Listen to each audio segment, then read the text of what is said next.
1 मई 2026 से LPG gas cylinder से जुड़े नियमों में बड़े और व्यवहारिक बदलाव लागू होने जा रहे हैं, जिनका असर सीधे हर उस परिवार पर पड़ेगा जो घरेलू गैस का उपयोग करता है। सबसे पहले बुकिंग नियम में बदलाव किया गया है। अब शहरी उपभोक्ता पहले की तरह 21 दिन में नहीं, बल्कि 25 दिन बाद ही नया सिलेंडर बुक कर पाएंगे, जबकि ग्रामीण क्षेत्रों में ये समय सीमा बढ़ाकर 45 दिन तक कर दी गई है। इसका मतलब है कि उपभोक्ताओं को अपने गैस उपयोग की प्लानिंग पहले से ज्यादा सावधानी से करनी होगी, ताकि बीच में गैस खत्म होने जैसी समस्या ना आए। वहीं बुकिंग प्रक्रिया को पहले से ज्यादा डिजिटल और इसके साथ ही सुरक्षित बनाया गया है।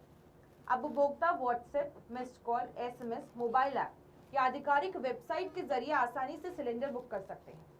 लेकिन एक महत्वपूर्ण शर्त यह है कि बुकिंग हमेशा रजिस्टर्ड मोबाइल नंबर से ही करनी होगी। इसके साथ ही सरकार ने लोगों को सतर्क रहने की सलाह भी दी है कि किसी अनजान लिंक, फर्जी कॉल या फिर संदिग्ध नंबर के जरिए बुकिंग या पेमेंट ना करें, क्योंकि साइबर फ्रॉड के मामले भी बढ़ते हुए नजर आ रहे हैं। वहीं डिलीवरी सिस्टम में भी एक बड़ा बदलाव किया गया है। अब गैस सिलेंडर की होम डिलीवरी पूरी तरह ओटीपी आधारित होगी, यानी जब सिलेंडर आपके घर पहुंचेगा तो आपके रजिस्टर्ड मोबाइल नंबर पर एक ओटीपी आएगा, जिसे डिलीवरी बॉय को बताना अनिवार्य होगा।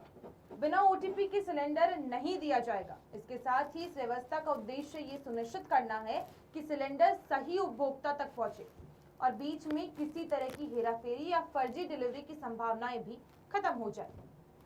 वहीं सरकार की एक और बड़ी योजना पीएनजी यानी पाइप्ड नेचुरल गैस को बढ़ावा देने की है।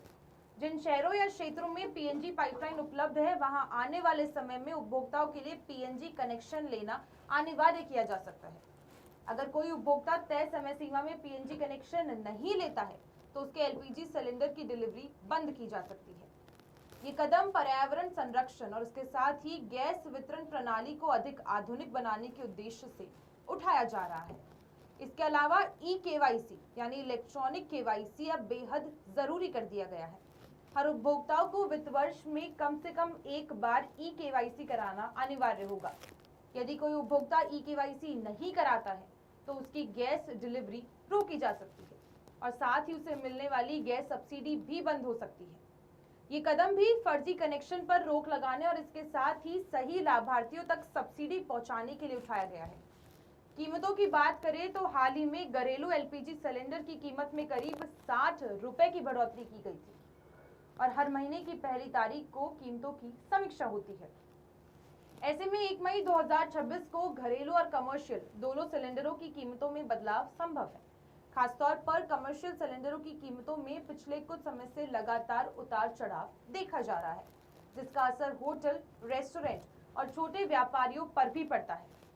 पर कुल मिलाकर ये सभी बदलाव एलपीजी सिस्टम को ज्यादा पारदर्शी, सुरक्षित और डिजिटल बनाने की दिशा में उठाए गए कदम हैं। लेकिन उपभोक्ताओं के लिए जरूरी है कि वे इन नियमों को समझें, समय पर बुकिंग करें, ई-केवाईसी अपडेट रखें और डिलीवरी की समय ओटीपी प्रक्रिया का पालन करें, ताकि किसी भी तरह की परेशानी से बचा जा सके।